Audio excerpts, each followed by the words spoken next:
ஏன் நிறுத்தி விட்டாய்? சிரி மும்தாஜ் சிரி. கட்டிப்பூடி கட்டிப்பூடி மும் கட்டிப்பூடி கட்டிப்பூடிடி தொட்டு கவ கவ வ வ வ. யார பாக்குற? ஏன் சித்தப்ப நேசமணியவா? அவன் கிடக்குறான் அண்டங்காக்கா. அவனுக்கு பொம்பளைங்க சமாச்சாரமே தெரியாது. எங்க கிட்ட வந்து ஒரு முத்தம் கொடு.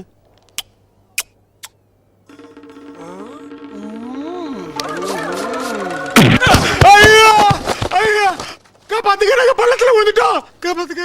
எது பள்ளத்துலயா? காப்பாத்துக்க. காப்பா காப்பா கப். ஏண்டா நான் அண்டங்காக்காவா? அதுவும் பொம்பளை விஷயம்னா எனக்கு ஒண்ணும் தெரியாதோ. டேய், சினிமா காரியம் நினைச்சு கனவு காணாம எந்திரிச்சு போய் டீயா போடுறா வெண்ண.